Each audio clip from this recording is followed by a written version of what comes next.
आजकल उत्तर प्रदेश में विपक्ष द्वारा ब्राह्मण प्रेम का ढकोसला रचा जा रहा है। कोई ब्राह्मण सम्मेलन कर रहा है तो कोई भगवान परशुराम की सबसे ऊंची प्रतिमा बनवाने की डींगे हाँक रहा है।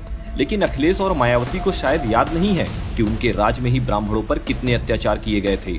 साल 2004 के लोकसभा चुनाव चल रहे थे। सूबे में मुलायम की सरकार थी। कन्नौज से स्वयं अखिलेश यादव उम्मीदवार थे। इसी दौरान बाबा हरिपुरी इंटर कॉलेज मतदान केंद्र पर फर्जी वोटिंग को लेकर भाजपा और सपा कार्यकर्ताओं के बीच तीखी झड़पें हुई थी। इसके 2 दिन बाद पोलिंग एजेंट नीरज मिश्रा का अपहरण करके हत्या कर दी गई।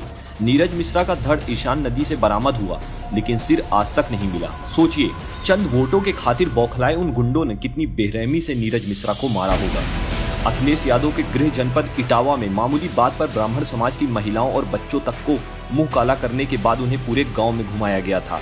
दबंगों के आतंक की वजह से गांव के पूरे ब्राह्मण परिवारों को वहां से पलायन करना पड़ा। इस पर कड़ी कार्रवाई करने के बजाय अखिलेश ने कहा था कि ऐसी घटनाएं तो होती रहती हैं। भाजपा विधायक कृष्णानंद राय की हत्या तो आपको याद ही होगी। कैसे मुख्तार अंसारी के गुर्गों ने ताबड़तोड़ 500 राउंड फायरिंग करके उनकी हत्या कर दी थी। कृष्णानंद राय की पत्नी सीबीआई जांच की मांग करती रही, लेकिन तत्कालीन सपा सरकार ने एक न सुनी। फिर जाकर हाईकोर्ट के आदेश पर जांच शुरू हुई। मायावती ने उसी मुख्तार को अपना संरक्षण प्रदान किया और सालों तक मुख्तार खुली हवा में सांस लेता रहा। ये वही लोग हैं जिनके राज में ब्राह्मणों को शायद ही किसी योजना का लाभ मिलता हो। इन्होंने हमारी अस्मिता ही नहीं बल्कि अस्तित्व को भी खत्म करने का पूरा प्लान बनाकर रखा था। लेकिन ब्राह्मणों द्वारा भाजपा सरकार बनाने के बाद इन्हें हमारी ताकत का एहसास हुआ है, इसीलिए आज ये पिछलग्गू बनकर घूम रहे हैं।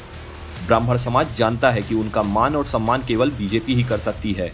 बाकी पार्टियां तो सिर्फ एक जाति एक परिवार की पार्टी हैं।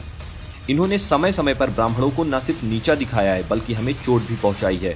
पहले अपमान और फिर पंडित जी प्रणाम का ढोंग करने वाली सपा बसपा को इस विधानसभा चुनाव में ब्राह्मण समाज माकूल जवाब देगा।